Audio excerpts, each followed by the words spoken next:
being clanked together, and it's coming from, you know... Fuck. Holy shit. Holy shit. And when I saw the body over on to my left, I thought, oh, that's the end of going deep. Light gets caught on the line there. Move it out of the way.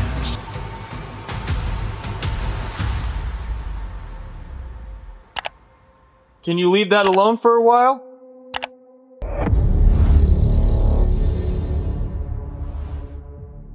Shaver Lake, California is known for its scenic trails, crisp alpine waters, and dense forests. But for one local man, what began as a quiet day outdoors took a bizarre turn, one that might add a compelling piece to the ever-growing Bigfoot mystery. While hiking near the water's edge, he stumbled upon something odd in the soft soil. A series of massive footprints, far larger than anything a human could make. The impressions were human-like in shape, but far too wide and long to be mistaken for a boot print or hoax. He didn't have a tape measure, but their size left an impression. Still, he carried on with his day, brushing off the find as curious but not worth dwelling on. That is, until something strange appeared in one of his photos. Later that day, while fishing near the same shoreline, he paused to take a few casual pictures of the lake and surrounding trees. It wasn't until he reviewed the photos that something chilling stood out. In the background of one image, just beyond the tree line, partially obscured by leaves, was a figure. Dark, upright, humanoid. At first glance, it could be mistaken for a shadow or trick of the light, but upon closer inspection, photo analysts noted something strange. The figure seemed to have a cone-shaped head, long limbs, and was covered in black hair. Details that began to resemble descriptions commonly attributed to Bigfoot Encounters. Even more curious, a smaller form could be seen clinging to the chest or shoulder area of the larger creature. It didn't appear to be part of the foliage, and its position suggested movement, or even a protective posture. Some believe this may have been a juvenile, held or carried much like how gorillas or orangutans transport their young. After adjusting the contrast and enhancing the image, new details came to light. The creature's silhouette revealed a slender but tall frame, standing vertically with an unusual posture. Its natural coloring blended effortlessly into the background, which may explain why it wasn't seen at first. Experts in image analysis stopped short of calling it definitive, but several agreed. The figure does not match any known primate native to North America. If the smaller form is indeed a young offspring, it would suggest social behavior and family units, a detail that aligns with recurring but anecdotal Bigfoot sightings reported across North America. Could this photo be genuine evidence of a Bigfoot family in the wild? Or is it simply a trick of light, shadow, and expectation? Whatever the case, this encounter adds another layer to the mystery, suggesting that if these creatures do exist, they might not be wandering alone. Let us know what you see in the photo. Is it real, misinterpreted, or something in between? And don't forget to like and subscribe for more disturbing encounters caught on camera. On May 19, 2025, a man hiking by himself near a river in New Jersey recorded something that could rank among the clearest modern sightings of a creature many still consider folklore. He wasn't searching for anything unusual, just spending time outdoors, alone, when movement in the trees drew his attention. Fuck. Holy shit. Center screen. Let me try to get a better view. It's right there behind the tree. A shape, motionless, observing him. The moment he noticed it, his demeanor shifted. Clearly shaken, he raised his phone and began recording. The footage, though distant and unsteady, shows a dark, human-like figure partially hidden behind a tree. For several seconds, it remained still.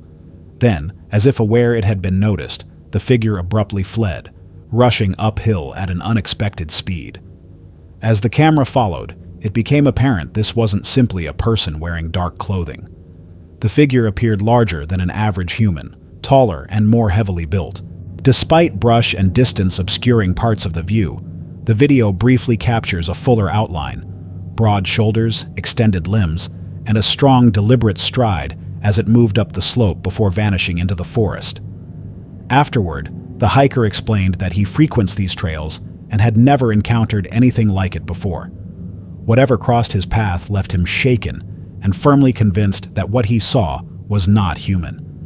New Jersey isn't typically the first place associated with Bigfoot, but its vast forests and isolated regions, from the Pine Barrens to the Appalachian foothills, have a long history of unexplained reports. During the 1970s, sightings emerged in Sussex County near Stokes State Forest, describing a tall, hairy figure accompanied by strange howls, tree knocks, and oversized footprints. Even the Pine Barrens, more famously linked to the Jersey Devil, have produced accounts of large, upright figures moving deep within the woods. In the 1980s, hikers in Wharton State Forest reported encounters with a silent figure standing still among the trees, watching before slowly retreating into the brush, details strikingly similar to this recent recording. So what did this lone hiker capture in May 2025? Was it a staged encounter, a misidentified animal, or something else entirely? Could New Jersey's forests be concealing something rarely seen and rarely understood? Share your thoughts. Was this simply an unexpected wildlife encounter, or another piece of a much larger mystery? And if stories like this keep you engaged, don't forget to like and subscribe for more unexplained moments caught on camera. On May 29, 2023, the team behind Twin Paranormal, Ryan, Wyatt, and River, entered Hockomock Swamp, a wetland widely regarded as one of the most haunted locations in the United States. Located within Massachusetts's infamous Bridgewater Triangle, the area has long been associated with reports of strange lights, unexplained disappearances, and ancient curses. Their channel focuses on investigating real paranormal claims, using specialized tools to distinguish legend from measurable activity. But this case felt different from the start. Locals referred to the swamp as a place inhabited by spirits, a reputation that carried an unsettling seriousness. As daylight faded, the atmosphere grew heavy, and the surrounding forest fell into an unnatural stillness.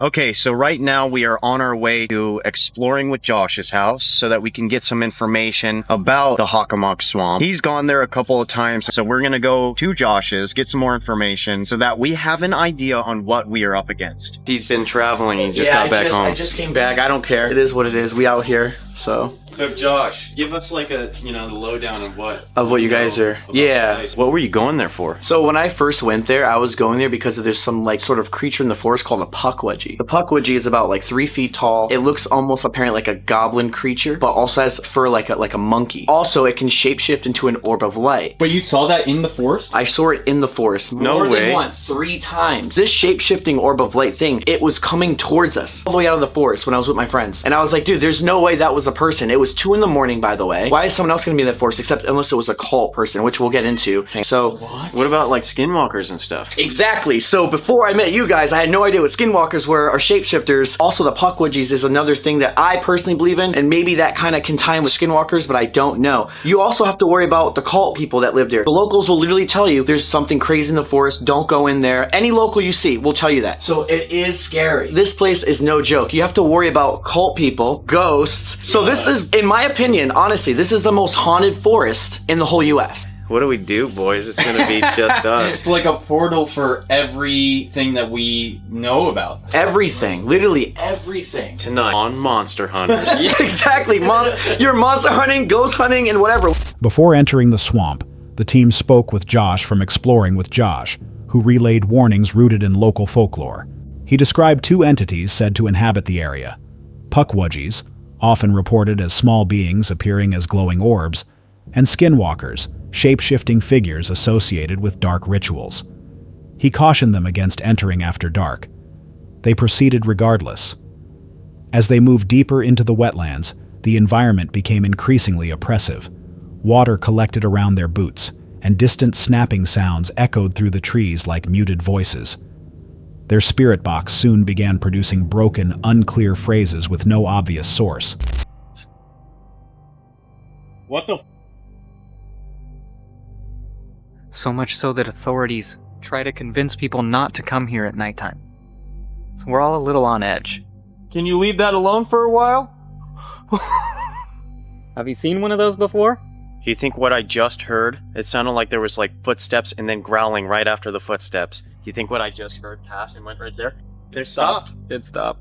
None of these things that we brought will hurt you in any way. They just show us that you're around. You can touch them and mess with them all you want. Oh my god. Whoa. Hello? Guys, the weather is starting to get worse and worse. As you guys saw, it knocked down our camera, and our camera fell down into this stream here. Filming in this weather is starting to become kind of an issue. So far, we've gotten some great stuff, but I have seen a couple of other people do an investigation where they sit in their car and see if they can catch any. So we are thinking of giving that a try just in case if this does not work out. The weather said nothing about this happening tonight. We also feel kind of like we're in danger. I don't know if it has to do with the weather or just this swamp. Just letting you guys know what's going on because I fear kind of for our safety a little bit here. Temperatures dropped suddenly, followed by an abrupt change in weather. A violent storm swept through the area, strong winds crashing through the trees and knocking one of their cameras into the water. Despite this, they continued recording. Brief flashes of light appeared in the fog, short bursts of amber glow that hovered momentarily before vanishing. The forest felt alert, as if observing their presence. Each step forward felt intrusive. When a loud impact sounded behind them, instinct took over. They retreated toward the road, soaked and shaken, choosing to continue monitoring activity from inside their vehicle. After the episode was released, viewers were divided. Some believed the lights matched descriptions of pukwudgies, possibly drawing the team towards something deeper within the swamp. Others suggested the activity aligned more closely with skinwalker lore, interpreting the events as a warning. Some argued the sudden storm itself was intentional, that the swamp reacted to force them out. Even after reaching the car, the disturbances continued. Their equipment still responded, as though something had followed them out of the woods. While the storm eventually passed, the sensation of being watched did not. Perhaps the investigation ended when they left the swamp. Or perhaps in Hockomock, leaving doesn't always mean you're gone. April 19, 2025, Oregon's Mount Hood and the stretch often referred to as Bigfoot Highway. On Salish Sasquatch, a channel focused on first-hand encounters and physical evidence of what locals call Sasquatch, 8 witnesses share experiences that permanently altered how they view the wilderness. From quiet campgrounds to remote forest trails, every account begins the same way, with a stillness that suddenly breaks. Hi, I'm Mike Leone. I'm from Portland, Oregon. And on September 28th, 2012, I saw a Sasquatch right here. And basically, I pulled into this spot late at night. It was a little bit after 11. I was backed in right here. And it was very quiet, super dry, still night, and really nothing happened. I actually fell asleep right over there in the chair. Woke up sometime in the middle of the night, crawled in. I had a Honda Element at the time. I had a little camper in the back and just went to sleep like I always do. I woke up. I had the windows cracked. It was a beautiful morning. I was just listening to the birds, laying on my back when I heard a stellar jay squawking, and that made me sit up. As soon as I sat up, I caught movement to my left. And right there on that road, there was a Sasquatch walking away. I only saw it from the back for a few seconds. Walked away around that bend and right out of view. The first thing I said was, "That's my sighting?" Because everyone fantasizes about what their sighting's going to be. And then I grabbed my camera, I had a little flip video camera, and I went after it. And you'll see that on the video. And basically, you'll see on the video, I'm walking really slow because I'm really expecting a Sasquatch to be standing right around this bend. And I'm like creeping with the camera, as you'll see. And of course, there's nothing. So this is, you can see, you can just see my car. My car is right behind those trees. So when I looked, this is where I saw it walking. Right along this dry, dusty dirt. And it just walked right up through here. That time I got my sandals on and out, that thing was gone. It was so stealthy. Holy shit. So I continued down this road and it dead ends another 50 yards. And I was in sandals and I'm looking around for tracks. It was super dry. It hadn't rained in weeks, so there was nothing to see as far as track wise. And then after looking down the dead end there, you could see there's places where you could see tracks, and there's nothing. I came walking back down. I wanted to get my regular shoes on, and off in the woods up there, I heard this samurai yell, like just wah, rah, rah, rah, really loud. And as I was walking back, I'm like, it almost sounded like it was getting reprimanded by the other one, because maybe it got seen or something. I don't know, but I'm pretty sure that Sasquatch cut through the woods and went right up. There's a creek there, and then right up that hill. There's nothing but dark woods back there. There is a little trail, but that's it. And yeah, I searched all around that whole day. There was nobody camped here. Both of those campsites were closed. It was the end of September. And it was right about here. I saw it. And I would say it is about 6.5 to 7 feet, dark brown, very broad-shouldered, thick. And it definitely appears like they have no neck, just the way their shoulders and trapezes are built. And they definitely walk with about a 5-degree lean forward. And this thing just walked away slowly, very similar to the last few seconds of the Patterson film, the way it walked, a brisk walk around this bend, and it was out of view. And that's all I saw. But yeah, the end of September, this creek is filled with salmon. And they're right at the end of their spawn run. And then they're easy pickings. The water's very low. I'm almost sure that's what the Sasquatch are doing when I saw them. They're just getting food. Easy meal. I could show you the sticker thing. So there's no cell phone covers here. So Cliff Barracklin, one of my good friends, I was going to call him, first person I was going to call. And there was a little wooden sign right on this tree. It's no longer here. And I put a little sticker on here as a marker to show them right where I was parked. And so I would come back here every year, and I always it was remarkable that sticker stayed on through all the bad weather, all the wind and rain that comes back here. So fast forward to 5 years to the day. This is the little weird part. And I'm camped over on that side, and it's the exact day, 5 years to the day. And it's about 10 o'clock in the morning, and two gals come by on horseback, and they ride through, and they ride right up to this sign. And the girl stops, looks at it, and rips that sticker off. And I couldn't believe it. Like 5 years to the day. And I always remarked how that sticker never came off of there. And yeah, I just think that was kind of weird that I got to witness that. What are the odds of me seeing that sticker get ripped off? 5 years to the day I had that sighting. It's pretty remarkable. But there's nothing but thick, gnarly woods all on that side. And if you keep going, you hit 26, and there's a lot of road crossings there. So they are in this area, 100%. There's a lot of encounters. Have you heard any other vocalizations when you've camped here? No, I've been here many times since. I've had no other Bigfoot activity that I know of. And I've known people that had weird things. They've camped at that horse camp. The first witness, Mike Leone, recalls seeing a massive brown figure with no visible neck crossing a logging road near Portland in 2012.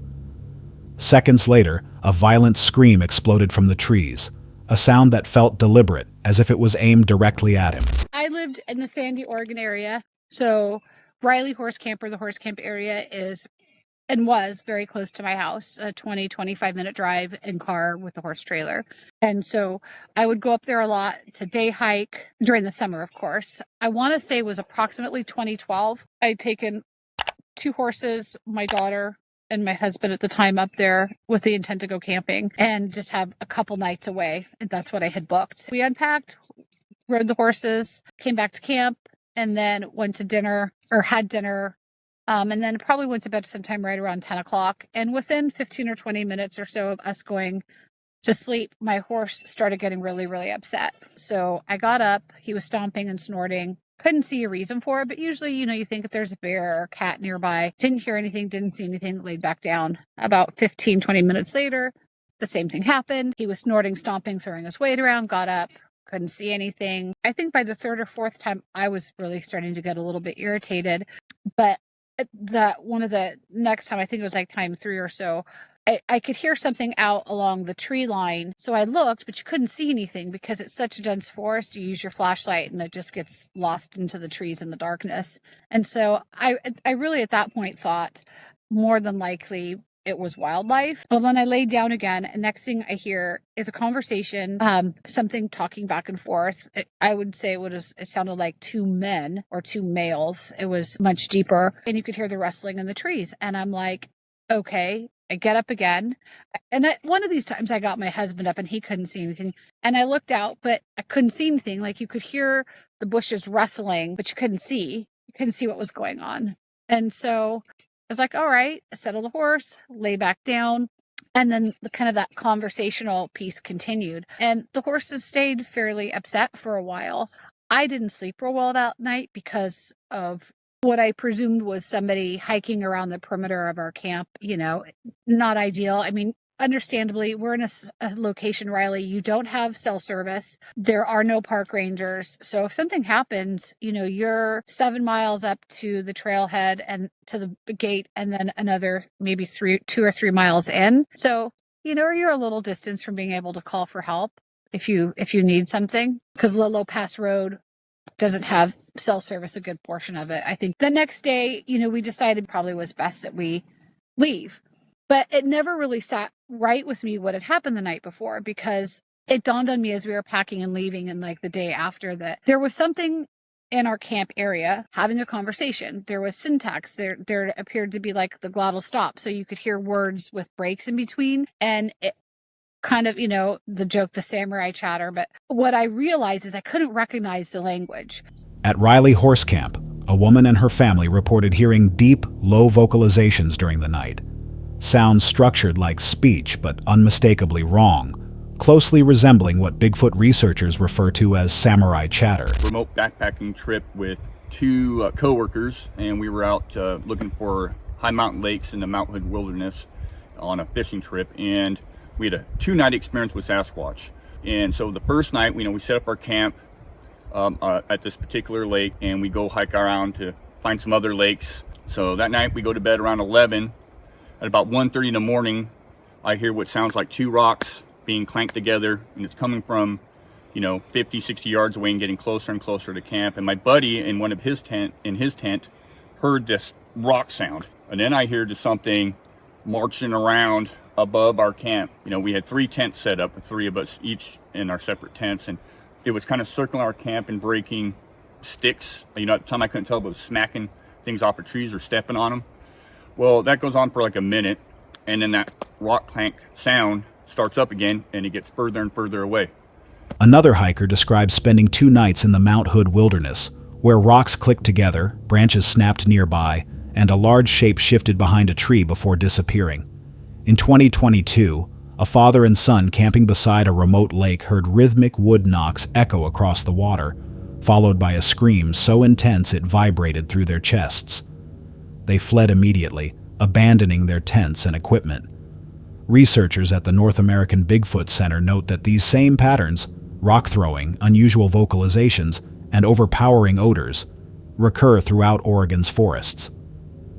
Other witnesses, including Tyler Kennedy and Joseph Granda, describe close visual encounters followed by an unsettling stillness, where nothing moves, yet the sound seems to linger. Across all accounts, the themes remain consistent: curiosity, imitation, and territorial warning. Most incidents occur near campsites rather than deep wilderness, as if something watches from the tree line, drawn by firelight and the scent of food. Some believe these beings act as guardians of the forest. Others see them as remnants of an ancient branch of humanity. The forests surrounding Mount Hood remain among the most frequently reported Bigfoot regions in the United States. 8 voices deliver one message: something immense still moves there. And the question may no longer be whether they exist, but whether they already know we do. It was October 16th, 2025, when Luke from the Outdoor Gear Review made another return to Pisgah National Forest in North Carolina. His channel has always focused on camping, hiking, and gear testing. Steady, practical, and rooted in real-world experience. But even before reaching the forest, Luke mentioned something unusual. His previous 2 trips to this same area had been very, very strange. He said he would explain those moments later. My friends, welcome to this episode of the Outer Gear Review. I hope you all are doing well. For this week's trip, I'm heading back to the Pisgah National Forest. Over the last couple of months, I've done 2 trips out to the Pisgah National Forest. Both of them were very, very weird. I will talk about the strange encounters that I had with other people later on in this episode. And as the forest thickened and the air seemed heavier, it felt as though Pisgah already recognized him. Luke drove farther into the forest, looking for a campsite. He spoke calmly, commenting on the fall colors as he found a clearing. Secluded, quiet, and perfect for testing a new tent and sleeping pad. He set everything up with care, walking through each step, noting the slope of the ground and the direction rain was expected to come from. Everything seemed controlled and routine, but as the day went on, the atmosphere began to shift. One vehicle scraped loudly over a hidden dip in the road. Hours later, another car slammed into the same spot. It is almost time for sundown, folks. Currently 6:41, and we are at 3,854 feet in elevation. I'm full and happy and warm. Life is definitely good. Someone did pull into the campsite that's across the road here. Made a bunch of noise. It sounded like they were like setting up camp, and then all of a sudden they took off. At first, I'll be honest, I was concerned. They were pretty loud, pretty obnoxious, but then they quieted down, so who knows. Anyways, my friends, the plan for the rest of the evening is pretty simple. I'm going to sit around this fire for as long as I can. It may have another 30 minutes of life in it, but it's almost done. Once it's done, I'll hop inside of the tent and call it a night. Luke described the sound as the worst I've ever heard.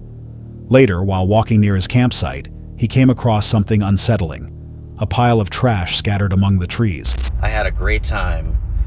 While we didn't have any strange experiences in the Pisgah National Forest, we did find that massive pile of garbage and the drug stuff, which is to be expected, unfortunately, in this area.